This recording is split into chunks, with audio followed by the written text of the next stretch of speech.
चलिए कंटिन्यू करेंगे। Rule of law versus rule by law, rule of man. अब यही पूरा का पूरा हमारा रूल ऑफ लॉ है। ओके, अब क्या है मैं आप लोगों को बताती हूँ। Let's start, 1 second. देखो, रूल ऑफ लॉ क्या होता है, रूल बाय लॉ क्या होता है, रूल ऑफ मैन क्या होता है। और इसमें देखो, law stands above all, all equal in the eyes of law. सभी इक्वल है कानून के नजरों में, सभी इक्वल है ना।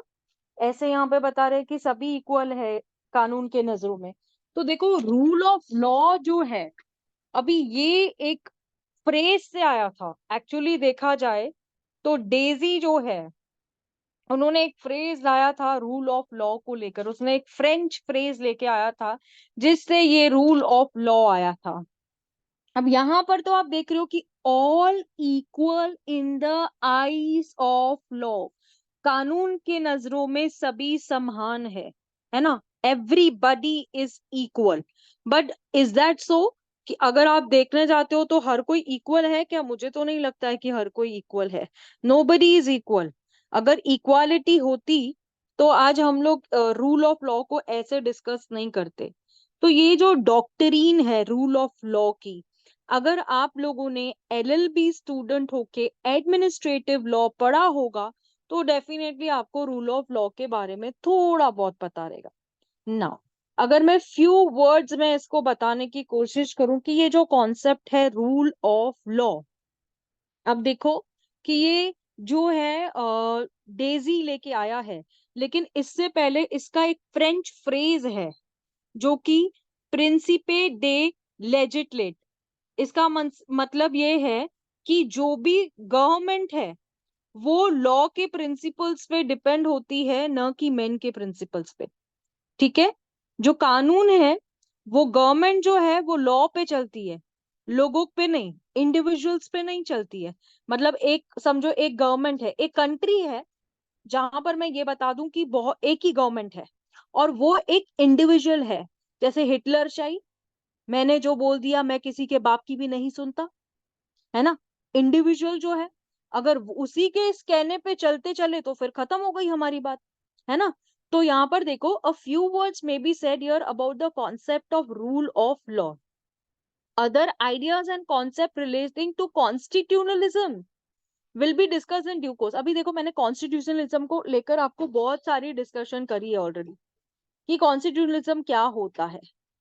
चलो, मुझे, मैं अभी नहीं पूछूंगी, एट द एंड पूछती हूँ कि कॉन्स्टिट्यूशनलिज्म क्या होता है ना। Doctrine of law is described to Daisy, whose writing in 1885 on the British Constitution included the following three distinct through the kindred ideas of rule of law. अब ये Daisy जो था 1885 में, इसने एक्चुअली एक बुक लिखा था, इसने एक्चुअली एक बुक लिखा था।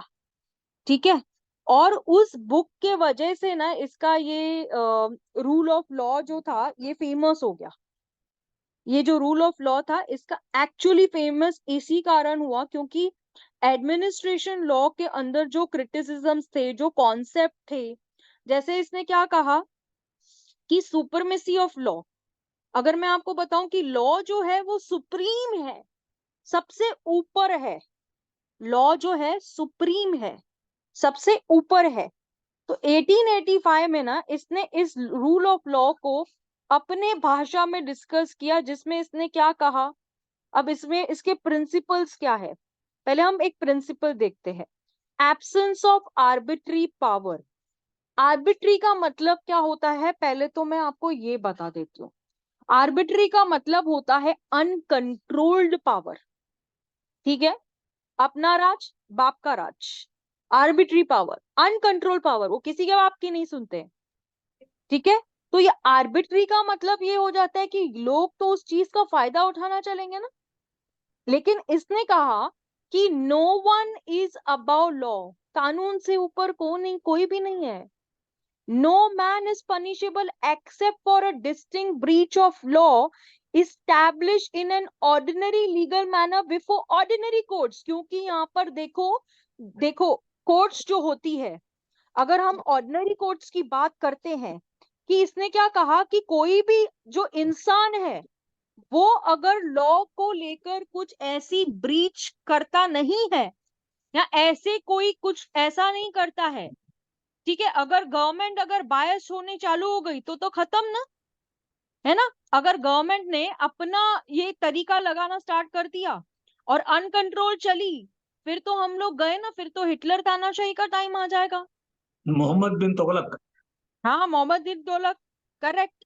तो जहां पर इंडिविजुअल सारे तरीके के अगर पावर लेके बैठे हैं, तो रूल ऑफ लॉ नहीं चाहता है ना ये सब करने के लिए। अगर एक इंडिविजुअल अपने को सारा चलाए, अभी देखो मोदी जी तो हमारे प्राइम मिनिस्टर ऑफ इंडिया है, ठीक है, हमारी जो सारी चीजें अडॉप्टेड है, कॉन्स्टिट्यूशन जो है, अगर हिस्टोरिक पीरियड से समझना चाहे तो 1935 का कॉन्स्टिट्यूशन चल रहा है, सेम टू सेम, है ना। अगर आप लोगों ने गवर्नमेंट ऑफ इंडिया 1935 पढ़ा होगा तो ये सब चीजें वहीं की तो उठाई हुई है ना। तो देखो, जो सारे काम सारे एक्शंस लॉ के अकॉर्डिंग होने चाहिए ना, जो भी काम होता है, जो भी चीजें होती है वो लॉ के अकॉर्डिंग होनी चाहिए। अगर समझो रूल ऑफ लॉ का मतलब क्या है कि लॉ रूल्स के बारे में बताया जा रहा है, लॉ गवर्न रूल्स बताया जाता है। देखो, अगर मैं कहूं equality, certainty, non arbitrariness, accountability, non discrimination, freedom, ये क्या है? रूल ऑफ लॉ के बेसिक प्रिंसिपल्स है जो हम लोगों को फॉलो करने चाहिए, ठीक है। देखो, इंडिविजुअल्स के पास सारे रूल्स नहीं होने चाहिए ना। अगर एक ही इंडिविजुअल को बोल दिया कि भाई तू ही सब कुछ है, हाँ तू ही सब करेगा, तो प्रेसिडेंट क्या करेगा? मिनिस्टर्स ऑफ अफेयर्स क्या करेंगे? मिनिस्टर्स जो है वो क्या करेंगे? हाँ, या फिर ऐसे होगा कि जब पार्लियामेंट छुट्टी पे जाता है बाद में बैठ के लॉज बनाते जाओ। ये है rule of law. Rule of law में the government cannot punish anyone merely by its own fight, मतलब उसके गवर्नमेंट की मर्जी से किसी को भी पनिशमेंट नहीं दी जा सकती है। यानी गवर्नमेंट की मर्जी थोड़ी है कि आज इसको पनिशमेंट दे दो, आज इसको ऐसा कर दो, आज इसको देखो वो करेंगे। कैसे आपने देखा रहेगा कि पॉलिटिशियंस कैसे धमकी देते, रुक तेरे को दिखाता हूँ। तो 1885 में जो ये डेजी है, इसने introduction to the study of law of constitution को लेके आया, इसलिए इसका नाम है ना रूल ऑफ लॉ। और देखो इसमें एक और एक ये है एडवर्ड कोक, ठीक है, जो कि चीफ जस्टिस थे during the fames wandering. Basically इसने क्या कहा कि जो भगवान है वो किंग है और लॉ उसके अंडर है। भगवान जो है वो किंग है, गॉड इज किंग, और that is under Raja the law. प्रत्यक्ष देवता। क्या बोले? राजा प्रत्यक्ष देवता। हाँ, आराध्या प्रत्यक्ष देवता, यस, भगवान है हमारे किंग। तो ये persons in authority in Britain do not enjoy the word arbitrary power. अभी देखो, आर्बिट्री पावर्स का मतलब क्या होता है? जहां पर अनकंट्रोल पावर्स है जो कि कंट्रोल में नहीं आते। अगर मैं इस बात को कहूं कि डिस्क्रिशनरी पावर, अगर डिस्क्रिशनरी पावर एग्जिस्ट नहीं करेंगे तो मतलब फ्रीडम कहाँ है? फिर तो किसी को भी फ्रीडम नहीं होगी, है ना। अगर डिस्क्रिशनरी पावर, एक कोर्ट है उसके पास डिस्क्रिशनरी पावर होता है? होता है। केस सुनाने का पावर है, बिल्कुल है। कोर्ट को है ना पावर, डिस्क्रिशनरी पावर है, जिसे इनहेरेंट पावर्स कहा जाता है। उस पावर्स को यूज करते हुए वो अपना काम करते हैं, लेकिन कितना मिसयूज करते हैं ये कौन जाने, है ना। That is discretionary power. Okay, Daisy asserted that wherever there is a discretion there is a room of arbitrariness। यानी कि जहां पर डिस्क्रिशन है वहां पर पावर अनकंट्रोल है, यानी कि कोई भी अपने ही मर्जी का कर रहा है, कोई किसी का भी सुनने के लिए तैयार नहीं है। That is an uncontrol power जो एक इंडिविजुअल को है, तो वो तो हम लोगों को खा जाएगा ना। फिर हम लोगों के पास तो फ्रीडम ऑफ स्पीच होगा ही नहीं कि हम लोग कुछ भी बोले चलो जेल में जाएंगे, है ना। अगर हम लोगों ने किसी इंडिविजुअल को कुछ ये कर दिया, एक इंडिविजुअल की पर्सनालिटी अगर फुली डेवलप नहीं कर सकते हैं तो वो रूल ऑफ लॉ के अंदर नहीं आती। अगर अकाउंटेबिलिटी की बात करूं मैं, तो देखो गवर्नमेंट अगर कुछ भी करती है तो वो अकाउंटेबल है ना, इस बात को बताने के लिए कि हाँ ये गलत किया हमने या ये सही किया। नहीं तो अगर गवर्नमेंट ने अपनी मर्जी चालू कर दी तो we the people of India खत्म हो गया, प्रियम्बल तो वहीं पे फिनिश हो जाता है। ठीक है, आर्बिट्रेरीनेस का मतलब समझा, क्लियर हुआ कि गवर्नमेंट मनमानी अपनी करना, मर्जी का नहीं कर सकती, समझा। मनमानी डेजी ने करना। कौन सा बुक लिखा था, समझा। हाँ, चलो ना, इक्वालिटी बिफोर लॉ, ये सुनने में कितना सुप्रीम लग रहा है ना, इक्वालिटी बिफोर लॉ। अब इक्वालिटी बिफोर लॉ का मतलब क्या है, every man whatever his rank और कंडीशन इज, प्राइम मिनिस्टर होने दो, कांस्टेबल होने दो, प्रेसिडेंट होने दो, is subject to ordinary law and the jurisdiction of the ordinary court. यानी कि वो लोगों को भी इक्वालिटी होना चाहिए लॉ, इन लोगों के रैंकिंग है कि ये लोगों को कोर्ट में नहीं लेके आया जा सकता, लेकिन प्राइम मिनिस्टर भी तो आंसरेबल है ना कोई भी चीजों को करने के लिए। कोई भी law is not, no man is above the law, यानी कि कोई भी कानून से ऊपर नहीं है। अगर कोई एग्जीक्यूटर के ऊपर हो गया तो फिर लॉ तो चाहिए कि नहीं चाहिए उसको लेकर, फिर लॉ तो सुप्रीम होगा ही नहीं, है ना। फिर तो क्या होगा, एक्सक्लूजन पावर्स चलेंगे, आर्बिट्री पावर्स चलेंगे, अपना हिसाब से काम नहीं करेंगे वो, यानी अपने हिसाब से तो कोई भी काम करेगा ही नहीं ना, जिसको जो चाहिए वो करते बैठेगा। समझ में आया, equality before law, law supreme है इसके लिए उसने कहा। Now next is individual liberties. अब ये वर्ड है ना इंडिविजुअल लिबर्टीज, जो यहाँ पे दिख रहा है इंडिविजुअल लिबर्टीज। अब इसके अंदर जो, अगर मैं आपको कहूं कि देखो, एक फॉर्मलिस्टिक सेंस होता है, एक आइडियलिस्टिक सेंस होता है। जनरल प्रिंसिपल जो ब्रिटिश कॉन्स्टिट्यूशन का था, specially liberty of the individual are जज made, that is these are the result of judicial decision determining the rights of private person in a particular basis brought before the court from time to time। अभी देखो यहाँ पे formalistic sense में अगर मैं कहूं कि जो ऑर्गेनाइज्ड पावर होता है अगर उसको कोई ऑपोज करता है to a rule by one man, यानी अगर कोई इंडिविजुअल है, हाँ वो लॉ बनाता है, अगर वो सब चीजें करता है तो फिर तो मतलब किसी का कुछ रह नहीं जाएगा ना। अगर जज ने कोई डिसीजन दिया, जज की लिबर्टी है, जज की मर्जी है, वो जो चाहे डिसीजन दे सकता है, क्योंकि उसको एक प्राइवेट पर्सन के बारे में कुछ एक केस आया है तो ही suppose to discuss in that way, उसको लिबर्टी है, उसकी इंडिविजुअल लिबर्टी है उसको करने के लिए। अगर मैं फॉर्मलिस्टिक की बात करूं कि देखो जो रिलेशनशिप है सिटीजन्स और गवर्नमेंट के बीच में, जो रिलेशनशिप है वो कैसा रिलेशनशिप है, अगर मैं सिटीजन्स और गवर्नमेंट के बीच में जो रिलेशनशिप की बात करूं आपके सामने, तो वो कैसा रिलेशनशिप है, हाँ कैसा रिलेशनशिप है, मैं बताती हूँ आप लोगों को। देखो जैसे रिलेशनशिप की अगर मैं बात करूं, अगर सिटीजन और सिटीजन्स के बीच में कोई रिलेशनशिप आता है तो वहां पर कौन सी कोर्ट डील करती है, ऑर्डिनरी कोर्ट डील करती है, ठीक है। अगर सिटीजन और सिटीजन्स की बात करती हूँ तो फ्रांस में दो कोर्ट्स थे और दो सेट ऑफ रूलर्स चलते थे। जैसे मैं आपको बताऊं, एक था ट्राइब्यूनल, एक था एडमिनिस्ट्रेशन, ठीक है। यहाँ पर देखो कोर्ट्स जो है फ्रॉम टाइम टू टाइम जो डिसीजन ले रही है, तो क्योंकि ये डेजी ने डिस्कस किया है इसीलिए यहाँ पे फ्रांस की बात लेके आ रही हूं मैं, otherwise not related to this, क्योंकि डेजी ने डिस्कस किया है इसको और रूल ऑफ लॉ भी वही लेके आया था। तो अकॉर्डिंग टू द डेजी उसने क्या कहा कि फ्रांस में दो कोर्ट्स थे, दो सेट ऑफ रूलर्स थे, तो वहां पर क्या था सेपरेट, अगर मैं देखने जाऊं तो ट्राइब्यूनल और एडमिनिस्ट्रेटिव। अगर सिटीजन्स के अगेंस्ट कोई केसेस हो रहे हैं तो ऑर्डिनरी जो कोर्ट है वो डील करेगी इस मैटर के अंदर, है ना।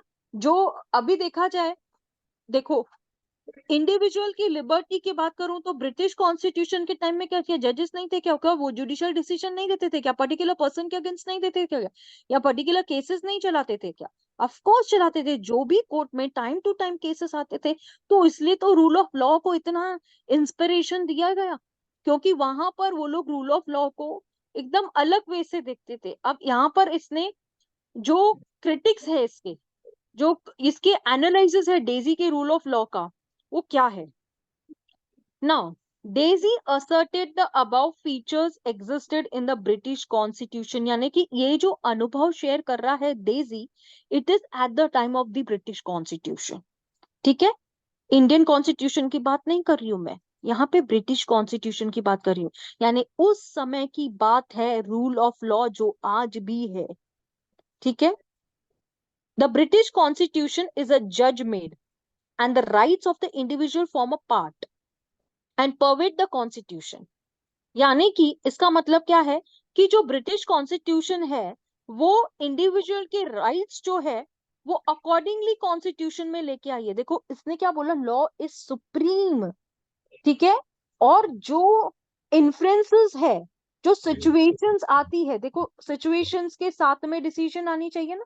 अगर ऐसी कोई सिचुएशन आती है जिसको प्रॉपरली अगर अपन एक्सरसाइज नहीं करते हैं तो उसको रूल ऑफ लॉज के अगेंस्ट चले जाता है ना। ऐसी कोई सिचुएशन आई जहां पर कानून को हमको ऊपर लेके आने, हम लोग अपना ये कर रहे हैं, गवर्नमेंट अपना करने बैठी है, तो ब्रिटिश कॉन्स्टिट्यूशन के टाइम पर इन्होंने रूल ऑफ लॉ को बहुत इंपॉर्टेंस दिया, जिसमें rights of individual are the part of constitution because these are secured by the courts. यानी कि पार्लियामेंट अगर लॉ बनाती है, सेंट्रल अगर लॉ बनाती है, लेजिस्लेटिव अगर उसके ऊपर कुछ करती है, तो ये इंडिविजुअल्स को सेफगार्ड करने के लिए कोर्ट्स बैठी हुई है। ठीक है, समझ में आया पूजा? किधर डिफिकल्टी लग रही है अभी तक? अपना मुंह नोट करके बताया तो भी बताओगी, चलेगा मुझे। Okay, the British constitutional law is not the source but the consequences of the rights of the individual as defined by the courts। अब ब्रिटिश कॉन्स्टिट्यूशनल लॉ के इस वो सोर्स नहीं है, लेकिन इसके जो भी कॉन्सिक्वेंसेस होते हैं किसी इंडिविजुअल राइट्स को लेकर, उसको उन्होंने बिल्कुल अच्छी तरह से कोर्ट्स की तरफ से डिफाइन करके रखा है। ओके, क्लियर ना? Further, Daisy was thinking of the common law freedoms such as personal liberty, freedom of speech। अब पहले से ही मैंने आप लोगों को इस बारे में बता दिया कि जो डेजी जो है वो इस बारे में बताता है कि रूल ऑफ लॉ के बेसिक प्रिंसिपल्स है। वो क्या है? Equality, certainty, non arbitrariness, accountability, non discrimination और फ्रीडम। यानी रूल ऑफ लॉ जो है वो फॉलो करे जाएंगे। अगर गवर्नमेंट जो है अपना करने चालू करेगी तो वहां पर तो जो आम इंसान है वो तो मतलब लटक जाएगा ना इन सब चीजों को लेकर। तो जिसके लिए इक्वालिटी बोला कि लो, आपको पता है कि हमारे जो आर्टिकल्स है उसमें इक्वालिटी को बहुत ब्रीफली डिस्कस किया गया है। और उसके बाद में अगर आर्बिट्रेसनेस की बात करें कि किसी को भी डिस्क्रिमिनेशन नहीं होना चाहिए किसके भी बीच में, यानी कि कोई भी कंट्रोल नहीं करना चाहिए। जैसे कि अभी प्राइम मिनिस्टर मोदी जी है, वो कंट्रोल नहीं कर रहे हैं, लेकिन है ना, मिनिस्टर्स है, प्रेसिडेंट है, 2 हाउसेस है हमारे इधर, 2 हाउस है हमारे यहाँ पे, है ना, बाई कैमरल, है ना, यूनी कैमरल जिसको आपने पढ़ा हुआ है। तो उसके अकॉर्डिंगली लॉज बनते हैं। ऐसे थोड़ी है कि बस लॉज आ जाते हैं और बनना स्टार्ट हो जाते हैं, they are passed by the certain houses, है ना। What Dicey was saying that certain constitutions proclaim rights but do not provide adequate means to enforce those rights. Dicey का ये कहना था कि भले ही हमको राइट्स मिलते हैं लेकिन वो राइट्स को एनफोर्स करने के लिए हमारे पास कोई शील्ड नहीं है। हमको राइट्स दिए गए हैं लेकिन उस राइट्स का तात्पर्य ये है कि अगर हमको वो राइट्स मिल रहे हैं लेकिन हमको वो राइट्स को प्रॉपरली यूज करने नहीं दिया जा रहा है तो वो राइट्स किस काम के? तो British constitution here is inseparable connection between the means of enforcing the right and the right to be enforced. अभी देखो, राइट्स टू बी एनफोर्स्ड जो होना चाहिए, जैसे मैं कहूं कि लॉ सुप्रीम, तो फ्रेंच सिस्टम में क्या होता था ना, रॉयट्स होते थे जहां पर एडमिनिस्ट्रेशन के ट्राइब्यूनल्स डिसाइड करते थे जो भी केसेस होते थे ऑफिशियल्स और स्टेट के बीच में। ठीक है, ये फ्रेंच गवर्नमेंट के टाइम की, फ्रेंच का जब लीगल सिस्टम चलता था। मैं फ्रेंच लीगल सिस्टम क्यों बोल रही हूँ वहां पे, क्योंकि डेजी का कॉन्सेप्ट ही ये है, ये कनेक्शन बता रहा है राइट्स और लोगों के राइट्स के बीच में। यहाँ पर कनेक्शन बता रहा है हम लोगों की कि जो राइट्स है उसको एक्सप्लेन कर रहा है। Civil servants are outside the jurisdiction of ordinary court. यहाँ पर इसने कहा कि जो सिविल सर्वेंट्स है वो इस ऑर्डिनरी कोर्ट के जुरिसडिक्शन में नहीं आते हैं। ठीक है, मैंने आपको ये पहले भी बताया ना। Referring to the particular habeas corpus act, यहाँ पे हर्बियस कॉर्पस के बारे में तो आपने सुनना ही होगा। हर्बियस कॉर्पस सुना है क्या है? What is habeas corpus act? सुना है हेबियस कॉर्पस एक्ट? हाँ, red alert. Red alert, yes. Yes, habeas corpus act red alert है। Daisy said that it was worth 100 constitutional articles guaranteeing the individual liberty. Daisy ने बोला कि 100 तरीके के articles है जो हमारी लिबर्टी को, इंडिविजुअल को प्रोटेक्ट करते हैं और गारंटी देते हैं कि हम तुम्हारी इज्जत उतरने नहीं देंगे, लेकिन उतर जाती है। Madam I'm saying Hussain very bad this way. हाँ मैडम हुसैन आरा केस। हाँ, हुसैन आरा case, perfect.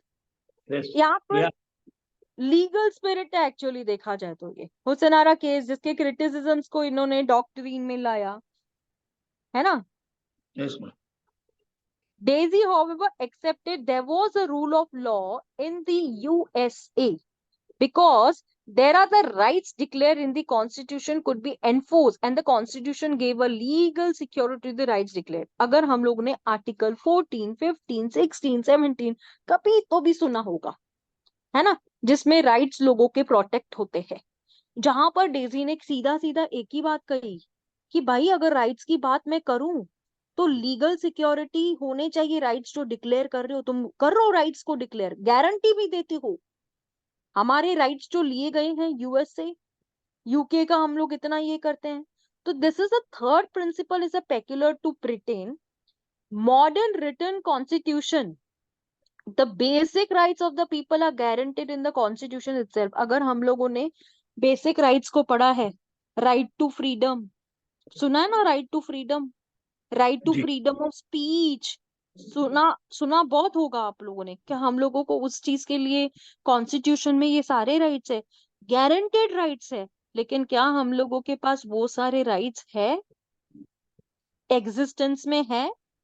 This is regarded as a better guarantee for those rights, and even in Britain there exists a present strong opinion the basic rights should be guaranteed. इसका मतलब क्या है? जो rights है, अगर आप constitution में उस राइट्स को पास करते हो तो उसकी गारंटी दो ना वो सारे आर्टिकल्स की। आपने बोल दिया, जैसे वहां पे कैसे था कि एक होता है रिटन कॉन्स्टिट्यूशन, एक होता है अनरिटन कॉन्स्टिट्यूशन। रिटन कॉन्स्टिट्यूशन में आपको सारे के सारे राइट्स एक ही फॉर्म में मिल जाते हैं। अनरिटन कॉन्स्टिट्यूशन में आप देखेंगे कि आपके राइट्स है लेकिन एग्जिस्ट करते नहीं करते पता ही नहीं है, क्योंकि आपकी गवर्नमेंट इंडिविजुअल चला रही है। पार्लियामेंट इज सुप्रीम, वहां पे क्या है, पार्लियामेंट सुप्रीम है। क्यों? उनका कोई कॉन्स्टिट्यूशन नहीं है। हमारे यहाँ पे रिटन कॉन्स्टिट्यूशन है, हम आंखों से भी देख रहे हैं, उसमें गारंटेड आर्टिकल्स दिए गए हैं जो हमारे राइट्स को बेटर प्रोटेक्ट करते हैं। But are they existing? आपका स्ट्रॉन्ग ओपिनियन मैं बताऊं कि बेसिक राइट्स गारंटेड होने चाहिए, पर मुझे नहीं लगता है। This is just a situation what is here. अब मैं क्रिटिसाइज करूं, मैं आपको बोला कि जो डेजी की ये है उसके क्रिटिसिज्म्स को ज्यादा ये किया गया था। देखो आप देखेंगे कि उसके क्रिटिसिज्म के एंगल्स को आप देखने जाओगे कि उसमें जो थे ना, वो स्ट्रेस था इस बात को, क्योंकि वहां पर आर्बिट्री पावर्स जो थे वो नहीं थे।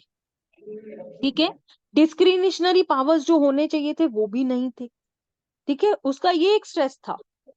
ठीक है, क्योंकि उसने कहा कि अगर आर्बिट्री पावर्स हो जाएंगे, इंडिविजुअली एक जना गवर्नमेंट को चलाएगा, सारा दुनिया, सारी कंट्री खराब हो जाएगी ना, सॉरी नॉट दुनिया, सारी कंट्री खराब हो जाएगी ना देखा जाए तो। अगर एक ही वीटो पावर एक ही पर्सन के पास है, ठीक है, 1%।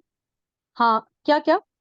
North Korea, north Korea 1% ruling, yes.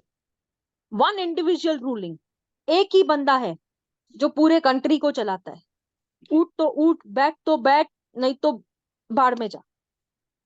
तो that's north Korea, the country जहाँ पे एक इंडिविजुअल गवर्नमेंट है जो कौन से आर्बिट्री पावर्स यूज करती है कि मैंने जो, जैसे डिक्टेटरशिप हो गया कि बस यही ये मैंने जो बोल दिया वो खत्म, है ना। जो आपने डायलॉग सुना होगा कि मैंने अगर खुद का नहीं, whatever the dialogue is of Salman Khan, है ना। तो सिमिलरली उसका दूसरा एक क्रिटिसिज्म ये था कि वो फेल हुआ था डिफरेंशिएट करने के बीच में आर्बिट्री पावर और डिस्क्रिशनरी पावर के बीच में।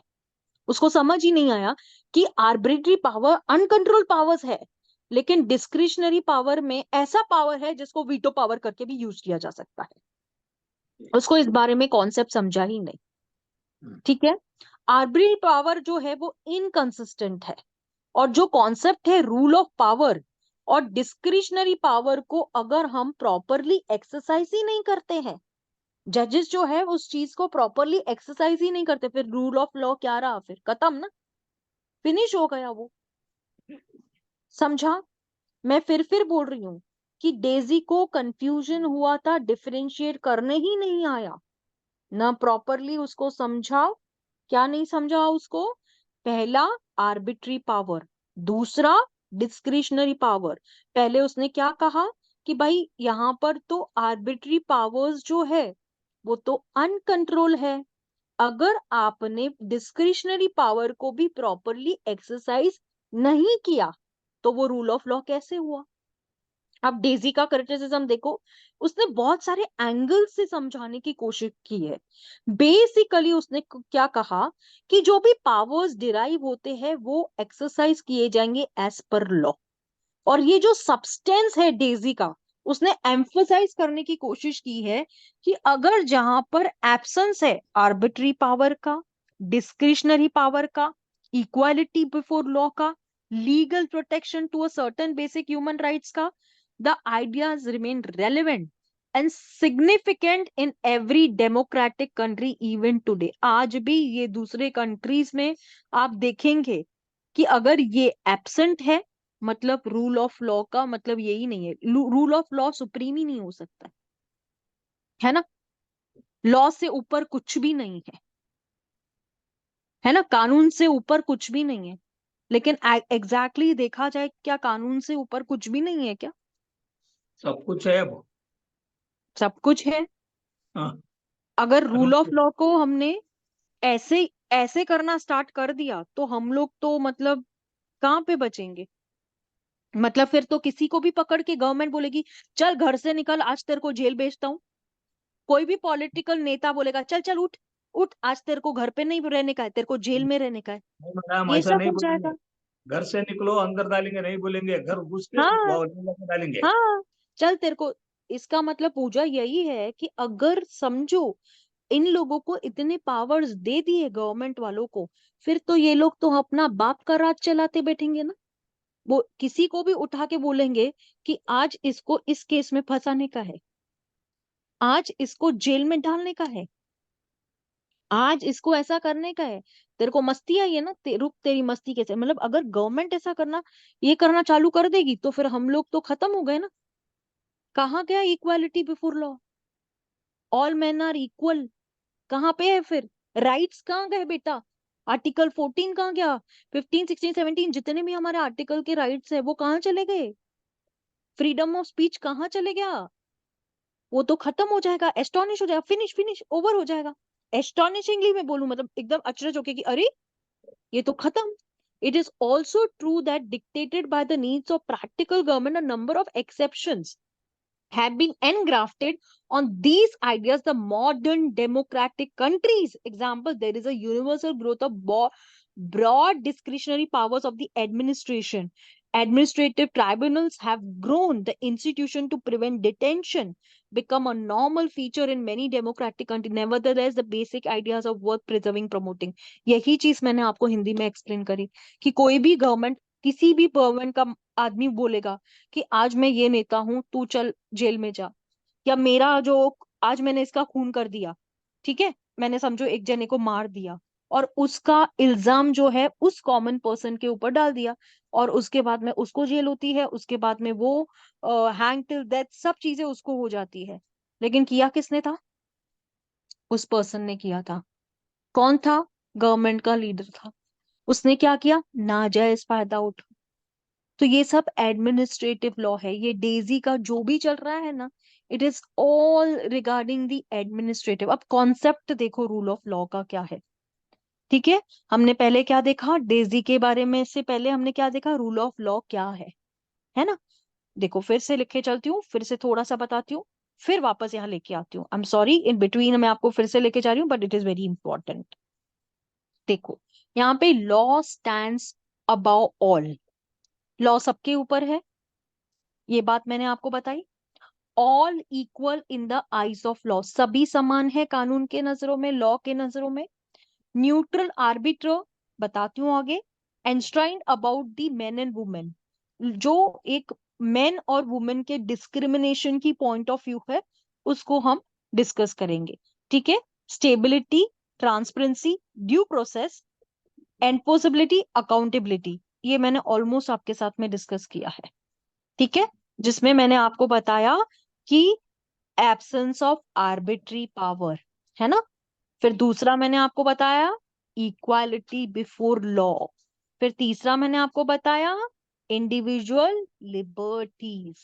फिर उसके बाद में मैंने इसके क्रिटिसिज्म्स डिस्कस किए, है ना, जिसको मैंने क्रिटिसाइज किया कि तू क्या बोल रहा है ये सारी चीजें, अगर इसका इम्पैक्ट देख क्या होगा, है ना। उसके बाद में अब कॉन्सेप्ट बताती हूँ, रूल ऑफ लॉ का कॉन्सेप्ट क्या है। Rule of law has been discuss in several international forums. आप देखेंगे ना, कौन सा भी आर्बिट्रेशन का लॉ पढ़ेंगे आप, है ना, एडमिनिस्ट्रेशन में देखोगे, तो उसके अंदर जो इंटरनेशनल जो भी जैसे लॉर्ड एडवर्ड कोक हो गया, उसने क्या बोला है इसमें रूल ऑफ लॉ को लेकर। उसने क्या बताया है लॉर्ड एडवर्ड कोक ने? उसने ये बोला कि जो जस्टिस है ना, जो जस्टिस है, इसने कहा कि बेसिकली किंग इज गॉड। ठीक है। तो इंटरनेशनल फोरम्स में जैसे जैसे अलग अलग ये लोग आके डिस्कस कर, the effort being made is socio legal economic. इनका एफर्ट्स क्या था? इस पॉइंट ऑफ व्यू पे इसने काफी सारे कॉम्प्लेक्शंस में बताया कि सोशल लाइफ जो हमारी है, लीगल लाइफ जो है, इकोनॉमिक लाइफ जो है, वो रूल ऑफ लॉ के अकॉर्डिंग चलती है क्या? नहीं चलती, बिल्कुल नहीं चलती। लॉ सुप्रीम है क्या? लॉ के ऊपर कुछ नहीं है क्या? नहीं।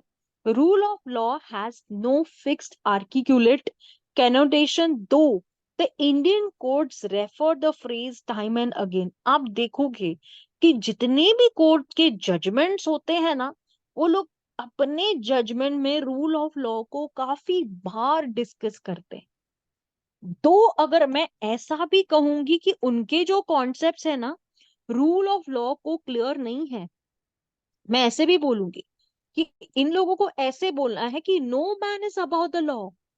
कोई भी इंसान लॉ के ऊपर नहीं है, every person is subject to law. यानी उसकी पोजीशन जो भी होने दो, जैसे भी होने दो, हर पर्सन को लॉ से गुजरना ही है। तुम कुछ करोगे, यू हैव टू फेस।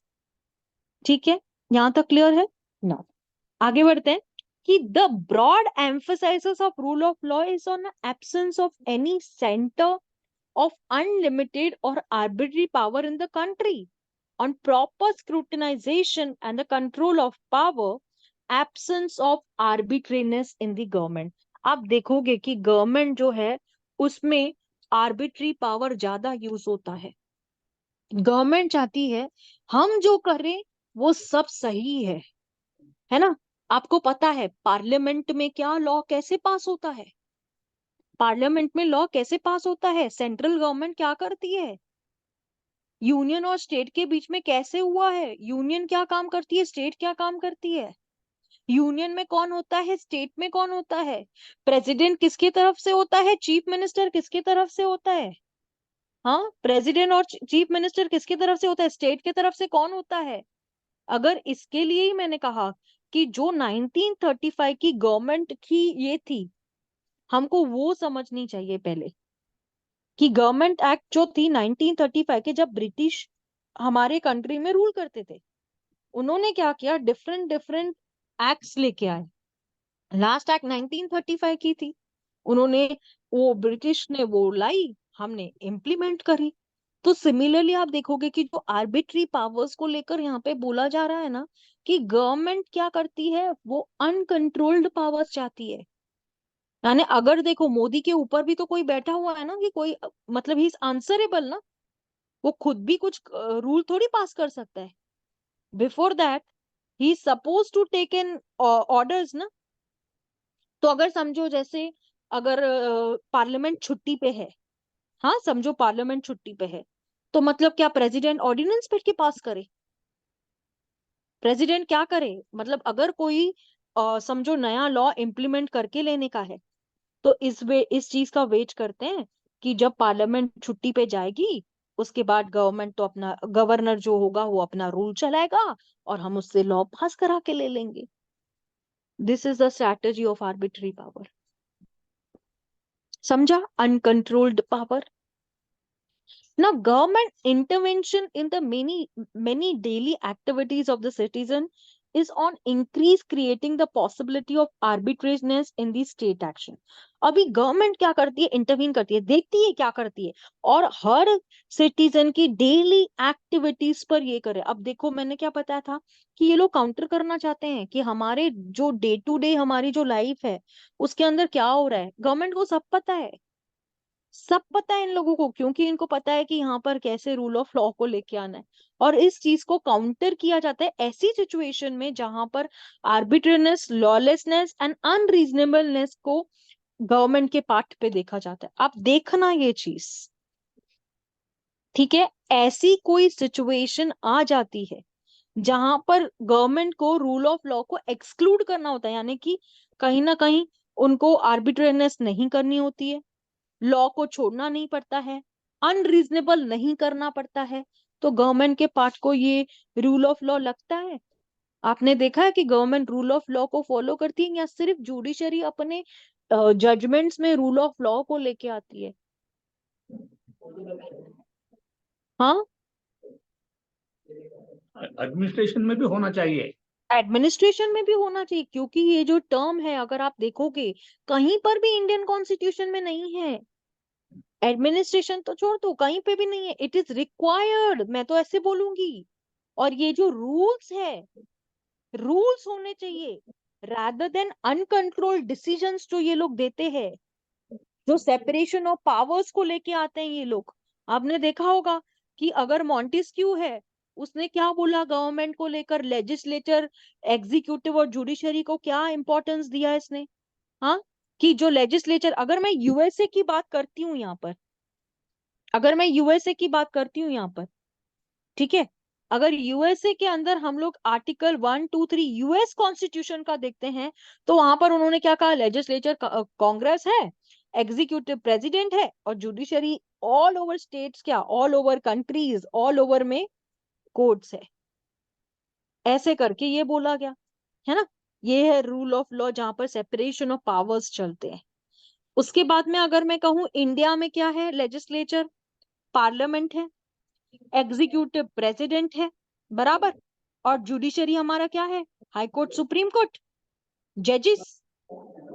हाँ, ब्रॉडर सेंस में देखो जाए तो इंदिरा नेहरू गांधी का जो केस था वर्सेस राजनारायण, उसमें भी तो सेपरेशन ऑफ पावर्स को लेकर डिस्कस किया था। रूल ऑफ लॉ का क्या क्या लेके आया, उसने एक्सक्लूड कर दिया। उसने बोला कि गवर्नमेंट को एक्सक्लूड करने के लिए लगाओ, अपनी चलाओ, लेकिन इस हद प्रेसिडेंट से प्राइम नहीं। मिनिस्टर, क्या बोल रहे हो? प्रेसिडेंट प्राइम मिनिस्टर इन और गवर्नर्स को एक्सक्लूड करने के लिए कहा तामिलनाडु एक्सक्लूड के। करने के लिए कहा, जी। President, governors, prime minister exclude करने के लिए बोला, क्योंकि हम्म। ये लोग मिसयूज जितना करते हैं ना लॉ को, उतना हम कॉमन पर्सन भी मिसयूज करने से डरते हैं, ट्रूली स्पीकिंग। ठीक है? Rule of law does not mean rule according to the statutory law, pure and simple, because such a law may itself be harsh, inequitable, discriminatory और अनजस्ट। इसका simple मतलब क्या है कि अगर हम रूल ऑफ लॉ को देखने जाएंगे सिंपल तरीके से और प्योरली देखेंगे तो रूल ऑफ लॉ हार्श है। हार्श का मतलब क्या है कि रूड है, स्ट्रिंजेंट है, स्ट्रिंजेंट। स्ट्रिंजेंट है, इनइक्विटेबल है, जो कि वो डिस्क्रिमिनेट करता है लोगों के बीच में, अनजस्ट है, फेयर ही नहीं है। रूल ऑफ लॉ सिर्फ सुनने में अच्छा लगता है, लेकिन देखा जाए तो उसकी फेयरनेस है क्या? बिल्कुल भी नहीं है। Rule of law is fair. सिर्फ ये बोलने से क्या हो जाता है कि no man is about the law, every person is subject to law irrespective of their position. Ma'am हाँ, गुड इवनिंग मैम, प्लीज एक बार ही आप एक्सप्लेन करेंगे what is rule of law, सिर्फ मतलब वन सेंटेंस में। That no man is above law, this is rule of law. And Rule every by person is subject to law irrespective of their position, okay that's ma'am. Rule. rule law. और अगर ऐसे words में आपको बताऊं कि rule of law क्या है, तो यहाँ पर एडमिनिस्ट्रेटिव रूल ऑफ लॉ है ये एक्चुअली। और इसमें क्या है कि principle of legality, government is based upon the principle of law and not of main. जो प्रिंसिपल है वो लॉ पे बेस्ड है, मेन के ऊपर नहीं। यानी मेन को कोई ये नहीं है। और ये जो प्रिंसिपल है इसने ऑपोज किया आर्बिट्री पावर्स को लेकर। इसका जो रिवर्स टाइनिटी था कि इसने रूल ऑफ इस चीज को लेके आया। ट्राइनिटी को मतलब क्या बोलेंगे कि जहां पर सारे इंडिविजुअल एक ही तरीके के जो पावर यूज करते हैं, है ना, और गवर्नमेंट नहीं चाहती कि रूल ऑफ लॉ आए, that is rule of law. और इस टर्म को अगर हम देखने जाएंगे, जस्ट अ मिनट, अगर इस टर्म को देखने जाएंगे रूल ऑफ लॉ, ये एक्सप्लेन करता है कि जो स्टेट के अफेयर्स है जहां पर सारी चीजें अकॉर्डिंग टू लॉ होनी चाहिए। हाँ,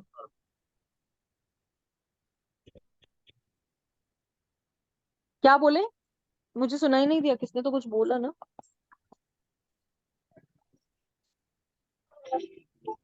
Rule of law means rule by rule, rule by rule, rule by rule, where rule rules. जहां पर रूल रूल करता है ना उसको बोलते हैं रूल ऑफ लॉ। देखो, एक्चुअली रूल ऑफ लॉ के अंदर अगर मैं कहूं तो सिंपल वर्ड के लिए, सिंपल वर्ड लॉ, रूल्स, या लॉ जो गवर्न करती है रूल्स, उसे कहते हैं रूल ऑफ लॉ। जिसमें equality, certainty, non arbitrariness, accountability, non discrimination और फ्रीडम आ जाता है। समझ में आया? ये है रूल ऑफ लॉ। यानी कानून से ऊपर कुछ भी नहीं है। कानून जो है वो सुप्रीम है, supreme of all is rule of law. ठीक है, पूजा समझ में आ रहा है क्या है? बताओ, आप बताओ तो मैं आगे पढ़ाऊं। मैम ये अभी बताए हैं कि लॉ सुप्रीम है, लॉ से ऊपर कुछ भी नहीं है। Supreme of law is rule of law.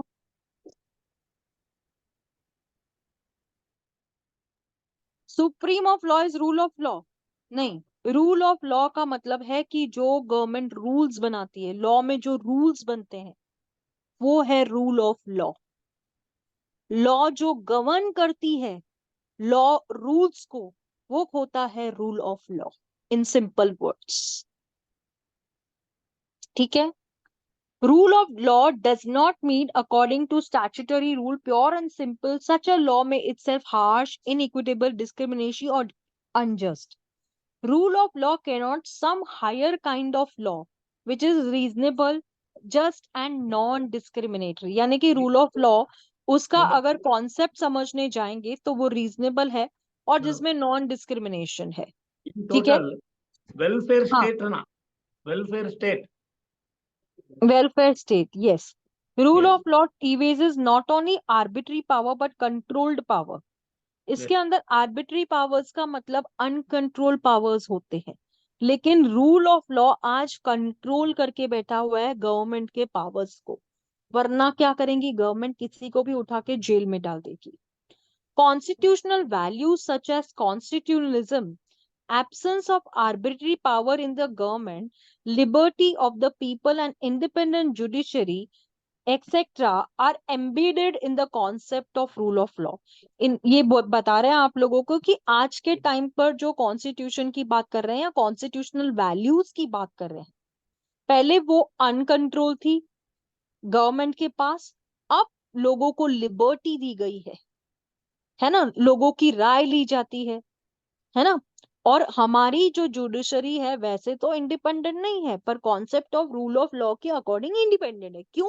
जजेस जो होते हैं अपने हर जजमेंट में रूल ऑफ लॉ को डिस्कस करते हैं। ठीक है, क्लियर?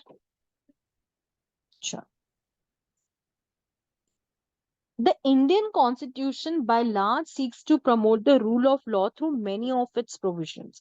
इंडिया के कॉन्स्टिट्यूशन के अकॉर्डिंग अगर आप रूल ऑफ लॉ को समझने की कोशिश करोगे तो उसके बहुत सारे प्रोविजंस में दिया गया है।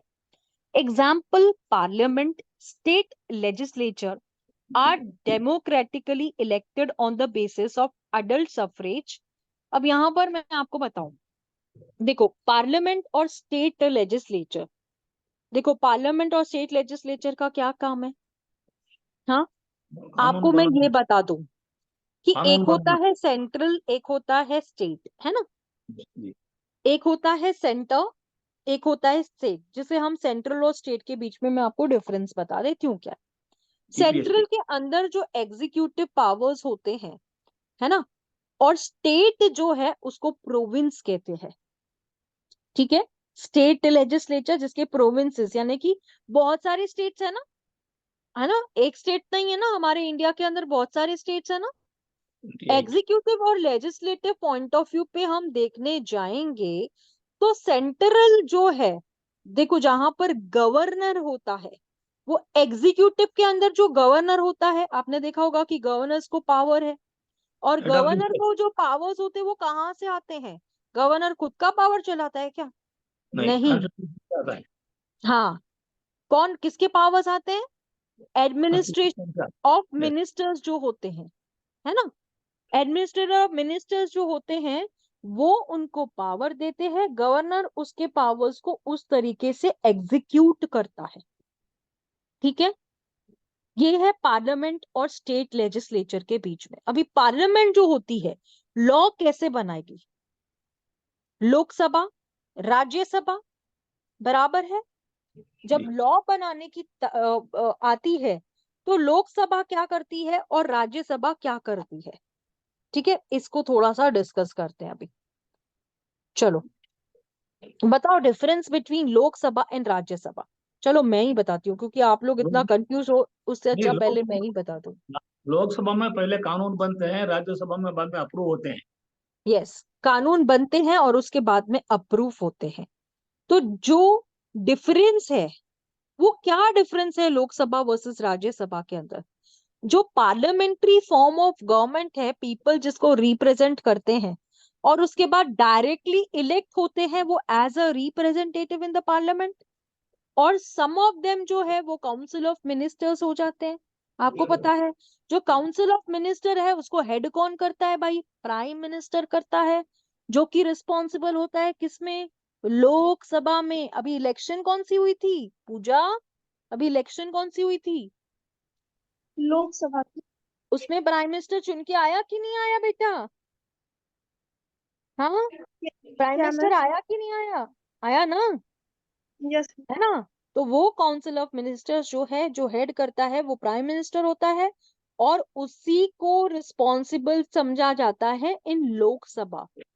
अगर इंडियन पॉलिटिकल सिस्टम को समझने की कोशिश करेंगे जो कि फेडरलिज्म पे बेस्ड है, ठीक है, जो कि एक होता है यूनियन गवर्नमेंट, है ना, एक होता है स्टेट गवर्नमेंट। सुना होगा आपने यूनियन गवर्नमेंट और स्टेट गवर्नमेंट होता है, क्योंकि पॉलिटिकल सिस्टम में अगर फेडरलिज्म में जैसे आपको पता है कि सारे धर्म जो है, हिंदू, फिर क्या हुआ, दूसरा क्या हुआ, मुस्लिम, क्रिश्चियन, और क्या हुआ फिर बुद्धिस्ट, जैन, जैन से सिख, सब लोगों को समान माना जाता है ना, एवरीबडी इज इक्वल। तो ये जो 2 हाउस सिस्टम है लेजिस्लेचर के अंदर, इसको बोरो किया गया था किससे? यूनाइटेड किंगडम से, जिसे हम बाइकैमरलिज्म कहते हैं, है ना, जी। क्योंकि हमारे इधर भी तो यूनियन गवर्नमेंट है, हमारे इधर भी तो स्टेट गवर्नमेंट है ना, है या नहीं है? ऑफ कोर्स है। नहीं पता है तो फिर से सुनना मेरी। अब बाइकैमरलिज्म को इंट्रोड्यूस किया गया था इंडिया के अंदर, जो कि गवर्नमेंट एक्ट 1919 में लेके आया गया था। अब मैं ये पार्लियामेंट और स्टेट लेजिस्लेचर को डिस्कस कर रही हूँ, ठीक है, इसके कॉन्सेप्ट को नहीं। अब बाइकैमरलिज्म को लेकर अगर मैं बता दूं, तो जिसके अंदर पार्लियामेंट ऑफ इंडिया के अंदर 2 है ना, one is Lok Sabha, other is Rajya Sabha, जो मैंने आपको बताया। लोकसभा को लोअर हाउस भी कहा जाता है, ठीक है, क्यों? क्योंकि इसके हाउस ऑफ मेंबर्स को डायरेक्टली इलेक्ट किया जाता है। और राज्यसभा को अपर हाउस कहा जाता है, या काउंसिल ऑफ स्टेट्स भी कहा जाता है, क्योंकि उसके मेंबर्स को इनडायरेक्टली इलेक्ट कौन करता है? स्टेट लेजिस्लेचर, ठीक है। इसके वजह से मैंने आपको ये डिस्कस किया है, ये जो लाइन दिख रही है ना, पार्लियामेंट एंड स्टेट लेजिस्लेचर, इसलिए मैं आप लोगों के साथ लोकसभा और राज्यसभा जो है उसको डिस्कस कर रही हूँ। नहीं तो बोलेंगे ये तो यहाँ पे है ही नहीं, है ना। द लोकसभा के जो मेंबर्स होते हैं वो इलेक्ट किए जाते हैं बाय द पीपल। आप लोगों को पता है ना, आप वोटिंग करने जाते हो ना, है ना, जाते हो या नहीं जाते हो? तो prior to 61 of the constitutional amendment act 1988 में क्या होता था ना, कि जो वोटिंग एज थी वो 21 इयर्स थी, जिसको कम करके 18 इयर्स किया गया था। आया बात ध्यान पे? कौन से अमेंडमेंट थी वो? 61st अमेंडमेंट थी ना कॉन्स्टिट्यूशन की, 1988 की अमेंडमेंट थी, जिसमें 21 साल से कम करके 18 साल के बच्चों को वोटिंग राइट्स दे दिए गए थे। तो पार्लियामेंट हमको क्या बताती है कि ये जो प्रोसेस ऑफ इलेक्शन है, जो मैंने अभी आपको बताया कि आप जाते हो इलेक्शन में वोट करने के लिए, ठीक है, तो अकॉर्डिंगली जो ये टेरिटरीज है हमारे, जो इलेक्शन के टाइम पर आप हाउस में जाके वो इलेक्ट करते हो लोगों को, जो इलेक्शन के टाइम पर जो प्रोसेस होता है, राज्यसभा के मेंबर्स की बात करूं तो वहां पर क्या होता है? सिंगल ट्रांसफर वोट होता है, ठीक है। सिंगल ट्रांसफर वोट का मतलब क्या होता है? What is a single transfer vote? What is single transferable vote? क्या होता है? राज्यसभा के इलेक्शन में जब मेंबर्स होते हैं तो उसका प्रिंसिपल क्या है? ये मैडम 3 वोट होते हैं। 3 वोट होते हैं, जिसमें से उन लोगों को, first preference, second preference, third preference को वोट डालते हैं। हाँ, और उसके बाद, प्रेफरेंशियल वोट के ऊपर वो गिनती होती है। हाँ, 3 वोट्स होते हैं, फर्स्ट, सेकंड और थर्ड, और उसके बाद उनके वोट्स की गिनती होती है और उसके बाद उनको प्रेफरेंस दी जाती है, ठीक है, समझा? चलो, अब maximum number of members Lok Sabha के कितने हैं?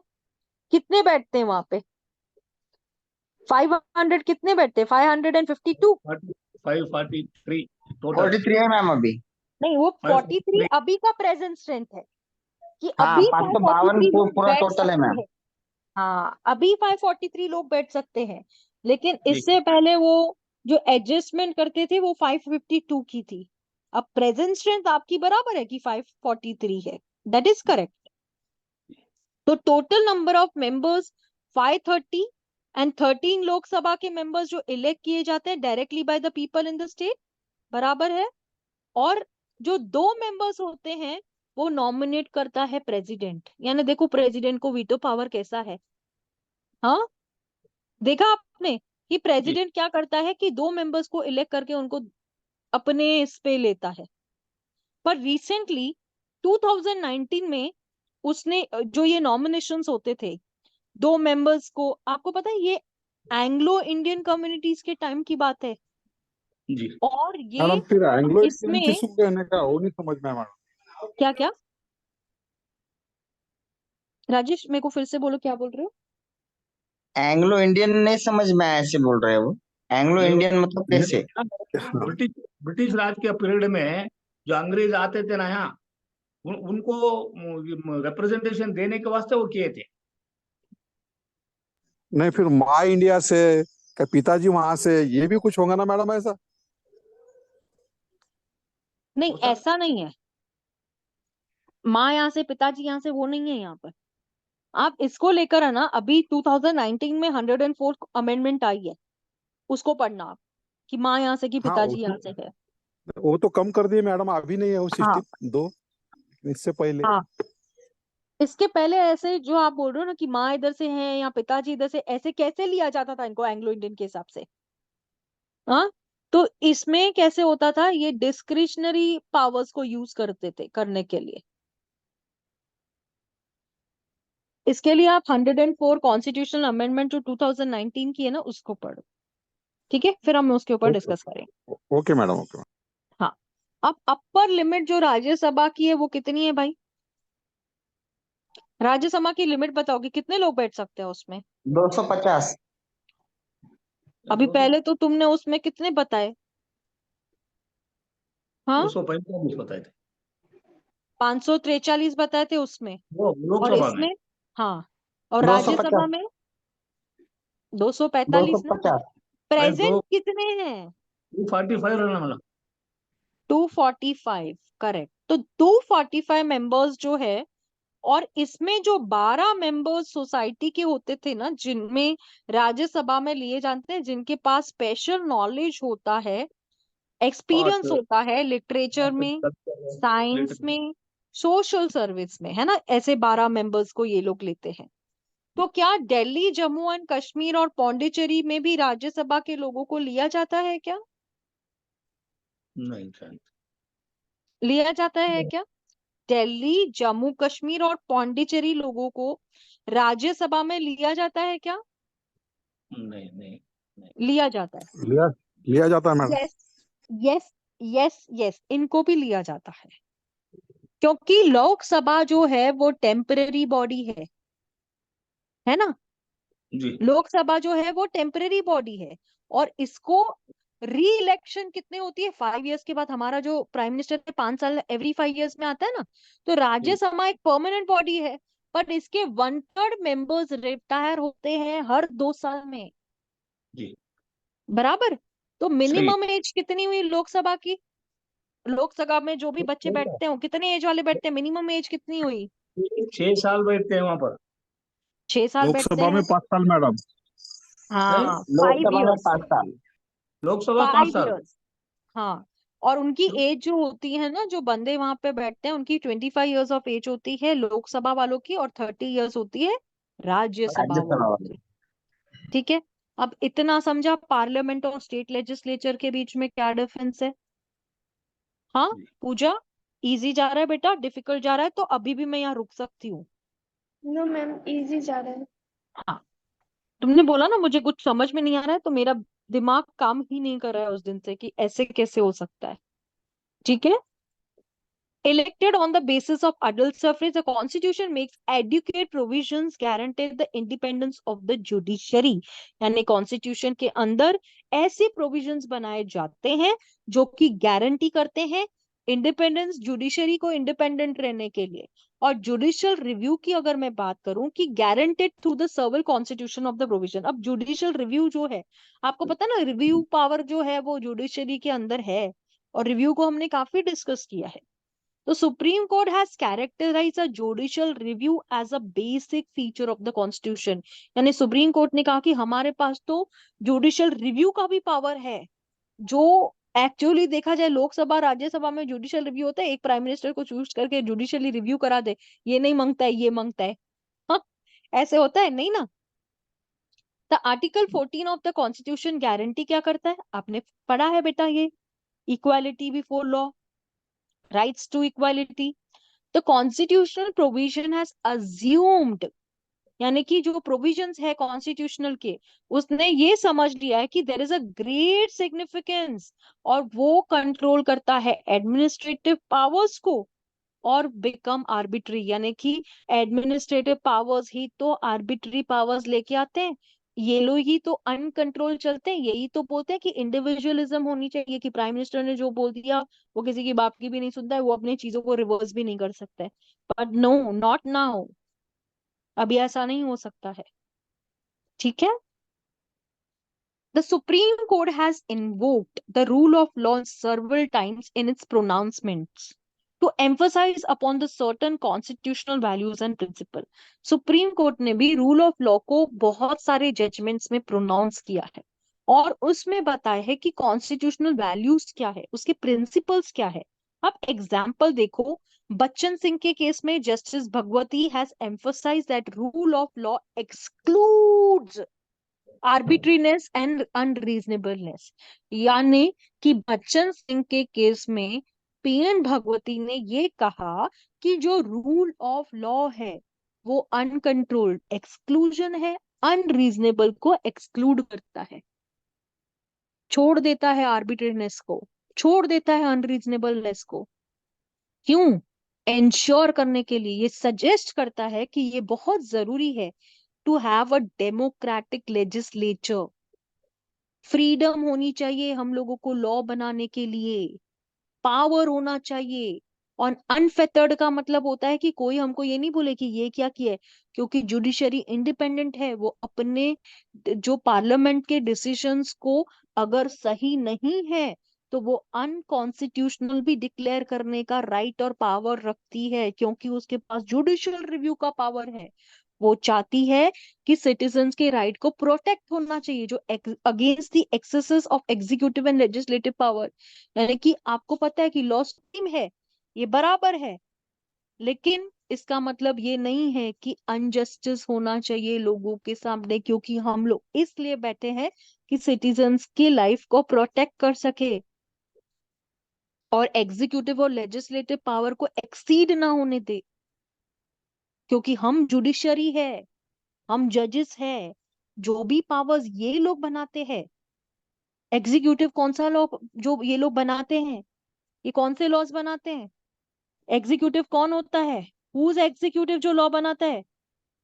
हाँ लोकसभा, राज्यसभा, स्टेट, हाँ, स्टेट। जिसको मैंने अभी डिस्कस किया आप लोगों के सामने। ठीक है। अब नेक्स्ट केस देखो कि P Sabarmati versus state of Andhra Pradesh, उसमें सुप्रीम कोर्ट ने डिक्लेयर किया ये सारे प्रोविजंस को लेकर, executive to interfere with tribunal justice as unconstitutional. यानी कि अगर सुप्रीम कोर्ट को लगता है कि एग्जीक्यूटिव ने ऐसा लॉ बनाया है जो नहीं बनाना चाहिए, अगर वो कॉन्स्टिट्यूशन के अंदर वो लोगों की कहीं ना कहीं मजाक उड़ा रहा है या कहीं वायलेशन कर रहा है, तो उसको 100% ये है कि उस चीज को अनकॉन्स्टिट्यूशनल डिक्लेयर करो। पार्लियामेंट से लॉ पास होने के बाद में, अभी देखो मैंने आपको क्या कहा कि हमारे बीएनएस जो नए लॉज बन चुके हैं उसको लेकर पीआईएल कोर्ट के पास गई थी भाई कि इसमें ये चेंजेस चाहिए, ये लॉ हमको ऐसे अकॉर्डिंगली नहीं चाहिए। तो उसने क्या कहा कि अभी तक आए हैं क्या, जब आएंगे तो हम कॉन्स्टिट्यूशनल और अनकॉन्स्टिट्यूशनल डिक्लेयर करने के लिए हकदार है ना। इम्प्लीमेंट तो होने दो, इम्प्लीमेंट तो होने दो। लॉ पास हुआ है, हमारे पास आया है, जब तक इम्प्लीमेंट नहीं होता तब तक मैं कुछ नहीं कर सकता हूँ। फिर उस चीज को अनकॉन्स्टिट्यूशनल डिक्लेयर करना, फिर उस चीज को बोलना है कि वायलेशन है, फिर मैं कर सकता हूँ, क्योंकि मेरे पास जुडिशियल रिव्यू का पावर है। Getting my point? इजी है। मैडम सुप्रीम कोर्ट ने हाल ही बताया था कि जो चुनाव आयुक्त है ना, हाँ, कि एक कमेटी रहेंगी, उसमें सीजीआई रहेंगे करके। तो इन्होंने तो मैडम वो रजिस्ट्रेशन खारिज करके दूसरा लॉ बना दिया पार्लियामेंट ने। नहीं नहीं, वो भी सुप्रीम कोर्ट ये करे ना, वो इम्प्लीमेंट सुप्रीम नहीं कोर्ट हुआ ने है। जो जजमेंट दिया था मैडम, उनके अगेंस्ट लॉ बना दिया जी। गवर्नमेंट ने कि इनकी कमेटी ऐसी रहेंगी, सीजीआई इनकी कमेटी में नहीं रहेंगी। और तीन तीन तो मिनिस्टर्स रहेंगे। देखो कॉलेजियन सिस्टम भी तो है ना। फिर मैडम सुप्रीम कोर्ट का डिसीजन बड़ा, जजमेंट क्या है, ये पार्लियामेंट बड़ी है ऐसा? सुप्रीम कोर्ट बड़ी है ना, पार्लियामेंट कहाँ? पार्लियामेंट को लॉ बनाने का पावर है, सुप्रीम कोर्ट को उस पावर को एक्सरसाइज करने का पावर है ना। रिव्यू करने का है। एक्चुअली देखा जाए तो रिव्यू पावर किसके पास है? पार्लियामेंट के पास रिव्यू का पावर है, जुडिशियल सुप्रीम रिव्यू है। कॉन्स्टिट्यूशन अनकॉन्स्टिट्यूशनल डिक्लेयर कर सकती है? नहीं मैडम। पार्लियामेंट में वो है कि अनकॉन्स्टिट्यूशनल डिक्लेयर कर दे? उसको खड़ा खोड़ करके भाई हमने ये कर दिया, हमसे गलती होगी, माफ माफ कर देना, हम इसके लिए जिम्मेदार नहीं है। I don't think so, no. कि फिर इंडिविजुअल की लिबर्टी किधर जाएगी? जो कॉन्सेप्ट हम लोग रूल ऑफ लॉ को पढ़ रहे हैं, इसलिए तो मॉडर्न टाइम्स में ये लोग लेके आए कि जुडिशियल रिव्यू जो है वो कॉन्स्टिट्यूशनल ने जो पावर दिया है वो सिर्फ सुप्रीम कोर्ट को दिया है। वरना फिर पार्लियामेंट अगर हमारे ऊपर चढ़ जाए फिर तो ये रूल ऑफ लॉ आ जाएगा, जिसने कहा कि सुपरमेसी ऑफ लॉ है, लॉ के ऊपर कुछ भी नहीं है, लॉ के ऊपर कुछ हो ही नहीं सकता। फिर तो ये डायलॉग हाँ, माना कि जो मेन है वो लॉ के अगेंस्ट नहीं जा सकता, लेकिन रूल ऑफ लॉ का ये भी तो मतलब सही नहीं है ना कि सुप्रीम है, लॉ जो है वो सुप्रीम है। जैसे कि अगर मैं कहूँ कि पहले यूके यूएस में क्या होता था, क्वींस जो होती थी वो क्या करती थी, प्रेसिडेंट को चुनती थी, है ना? मतलब कॉन्स्टिट्यूशन सुप्रीम है कॉन्स्टिट्यूशन सुप्रीम है, जी। लॉ सुप्रीम नहीं है, कॉन्स्टिट्यूशन सुप्रीम है। यानी कि जो भी करेगा वो कॉन्स्टिट्यूशन करेगा, लेकिन जिधर कॉन्स्टिट्यूशन में जो पावर है वो पावर सिर्फ सुप्रीम के पास है, सुप्रीम कोर्ट ऑफ लॉ के पास, क्योंकि उनके पास जुडिशियल रिव्यू का पावर है। वो उस चीज को अनकॉन्स्टिट्यूशन भी डिक्लेयर कर सकते हैं, हम किए नहीं ना कर बहुत। सकते, प्राइम मिनिस्टर नहीं कर सकता। प्राइम मिनिस्टर के पास ये पावर है, प्रेसिडेंट की ये पावर है कि भाई तू ये कर दे। अच्छा, क्यों ऐसे किया जाता है मुझे बताओ राजेश, कि जब पार्लियामेंट छुट्टी पे जाती है, आपको पता है वेकेशन पीरियड होता है, रिसेशन पीरियड होता है, तो जब वेकेशन पीरियड में क्या होता है, प्रेसिडेंट को पूरे पावर्स दिए देते थे, है ना? उसको बोला जाता है कि तू ऑर्डिनेंस पास कर, ठीक है? उस समय ही जो गवर्नमेंट है वो गेम खेलने क्यों आती है? ये फ्रीक्वेंट क्यों होता है? स्टेट गवर्नमेंट उसको क्यों करने के लिए लगाती है? ऐसे ऑर्डिनेंस क्यों पास होते हैं? नहीं होने चाहिए ना। हाँ, क्योंकि उनको पता है कि हमको अगर डेमोक्रेटिकली उस चीज को खेलने का है तो we have a very good option, parliament को जाने दो, क्योंकि यहाँ पे दो हाउसेस चल रहे हैं ना। भले ही वो जो ये रहेगा गवर्नर, उस चीज को क्या करेगा, वो चीज को खाली लेके आएगा, लेकिन अगर अगर समझू इस चीज का जो बेनिफिट है जो सेकेंड हाउस वाला नहीं ले पाता है, जिसकी गवर्नमेंट है, जिसका गवर्नर है, वो गेम तो करेगा ही करेगा ना। क्या बोलते हैं, जिसकी सत्ता, क्या what you all call that in Hindi? हाँ, रूलिंग पार्टी है मैडम, वो तो गड़बड़ करने वाली है। हाँ, तो इसलिए तो सुप्रीम कोर्ट ने ये रूल ऑफ लॉ का जो कॉन्सेप्ट है उसने फ्रीक्वेंटली यूज किया है। और जो ये पावर और ऑर्डिनेंसेस जो मैं आपको बोल रही हूँ कि जो ऑर्डिनेंस पास होता है वो क्यों होता है, वो क्यों होता है? जब लॉ तो बन रहा है ना, जब हमारी छुट्टियां नहीं है, जब पार्लियामेंट काम कर रही है, जब वो चीजों को लॉ में लेके आ सकती है, लेकिन फिर ऑर्डिनेंसेस को क्यों पास करवाया जाता है? Why what is the requirement to pass ordinances? फिर भी उसके ऊपर ऑर्डिनेंस पास करने के बाद अगर जो पावर है वो सुप्रीम कोर्ट के पास तो है ना। अगर आप हिस्टोरिकल पर्सपेक्टिव पढ़ने जाओगे तो उसमें ये सब है जो आप मेरे से पूछ रहे हो ना, ये सब है, क्योंकि उसके अंदर गवर्नमेंट ऑफ इंडियन एक्ट 1935 जो है ना वो इज इक्वल्स टू कॉन्स्टिट्यूशन है, जो कॉन्स्टिट्यूशन सबसे सुप्रीम है, जो कॉन्स्टिट्यूशन नॉट आर्बिट्री है, जो कॉन्स्टिट्यूशन लॉज को अनकॉन्स्टिट्यूशनल डिक्लेयर करने का पावर देता है to the Supreme Court of India. समझा? Is that clear? Yes yes madam. Yes madam. Yusuf Khan versus Manohar Joshi, the Supreme Court has laid down the proposition that it is a duty of the state to preserve and protect the law and the constitution. It cannot permit any violent act which may negate the rule of law. यानी कि ये जो आपको पता है state government भी अपने rules बना सकती है, पता है ना आप लोगों को। और स्टेट गवर्नमेंट जो है बहुत होशियार होती है, बहुत चालाक होते हैं ये लोग, क्योंकि अपनी इसको प्रोटेक्ट करने के लिए वो लोग कौन से भी लिमिट तक जाते हैं, बराबर है ना? तो ये ड्यूटी है स्टेट की कि लॉस को प्रोटेक्ट करने के लिए। और जो वायलेंट है, जो वायलेंट एक्ट होने वाला है वो नेगेट नहीं होना चाहिए, रूल ऑफ लॉ को ये नहीं करना चाहिए। और इसके लिए जो इन्होंने कहा कि नो आर्बिट्री होना चाहिए, गवर्नमेंट अपनी नहीं करनी चाहिए, कि जैसे अभी स्टेट गवर्नमेंट है किसी को भी पकड़ के अंदर जेल में डाल दिया और ये बोल दिया कि आज तो मेरी मर्जी है, आज तुझे जेल में रहना पड़ेगा, आज मैं तुझे जुनाइल में फेंक दूंगा, आज मैं तेरी ऐसी हालत करूंगा, इसको पकड़ के एक रूम में बंद कर दो। हाँ, तो दैट इज आर्बिट्री ना। If government people start doing this, तो इंडिविजुअल की लिबर्टी को तो स्टेक आ जाएगा, इंडिविजुअल की तो लिबर्टी ही नहीं रहेगी, फ्रीडम ऑफ स्पीच तो खत्म हो जाएगा, फ्रीडम ऑफ लिबर्टी तो खत्म ही हो जाएगी। फिर तो मतलब जो हिटलरगिरी हम लोग ब्रिटिशर्स के टाइम पे सहन करते आ रहे थे, फिर वो ही चलता रहेगा।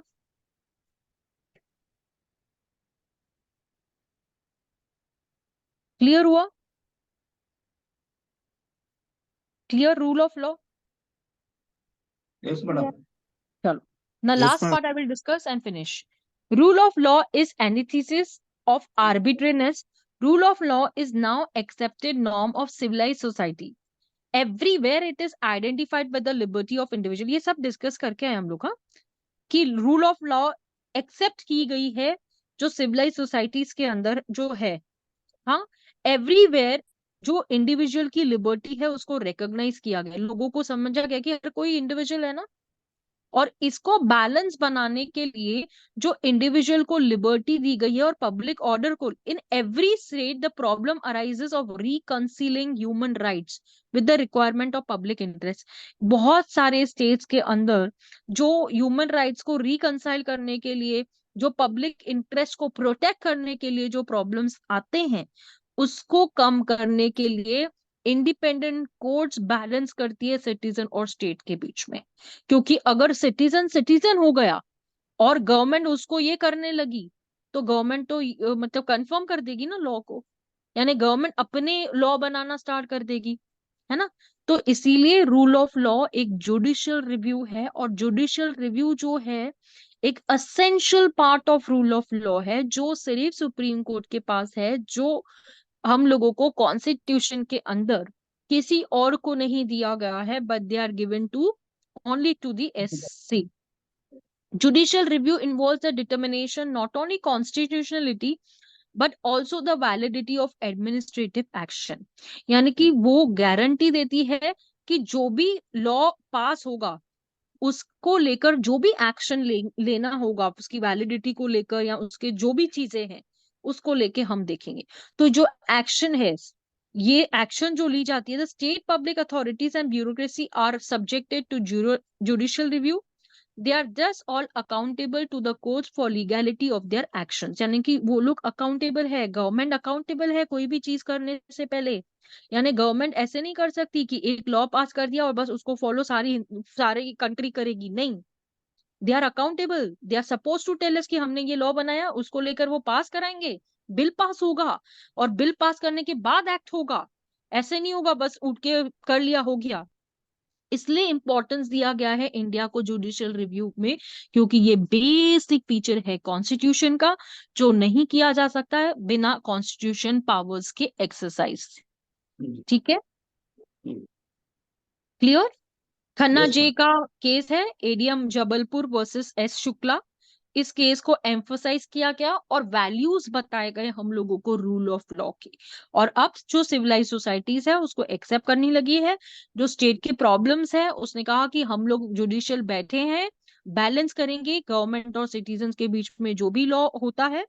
और जुडिशियल रिव्यू ऐसा है कि जो भी प्रॉब्लम्स होंगे हमारे पास वो वीटो पावर है, जो कि गवर्नमेंट अकाउंटेबल है जो भी करने से पहले। अगर देखो ऐसे हो गया कि गवर्नमेंट के किसी भी एम्प्लॉय ने मर्डर कर दिया, तो ही इज अकाउंटेबल ना for that, it's not a murder. अगर उसने अंदर रह के समझो कुछ ऐसा कर दिया जो उसको नहीं करना चाहिए था, ही इज अकाउंटेबल। और government is accountable for that, यानी कि आप कुछ भी कुछ नहीं कर सकते हैं, जो भी चीजें हैं आपको उस चीज का हिसाब देना पड़ेगा। यानी कि आप बैठे बैठे ये नहीं बोल सकते हो कि भाई हाँ हमने कर दिया, तो यू आर अकाउंटेबल। सारे स्टेट्स जो है वो लॉ अकॉर्डिंगली बनाते हैं ना, है ना।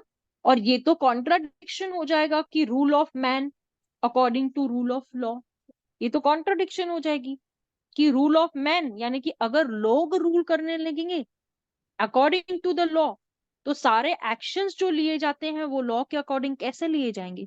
जो भी एक्शन लिया जाता है वो लॉ के अकॉर्डिंग लिया जाता है ना। यानी कि आपके पास जो सेक्शंस है, आपके पास जो प्रोविजंस है, आपके पास जो सारी चीजें दी गई है उसके अकॉर्डिंग सारी चीजें होती है ना। नहीं तो क्या है फिर तो कोई भी कुछ भी करते बैठेगा.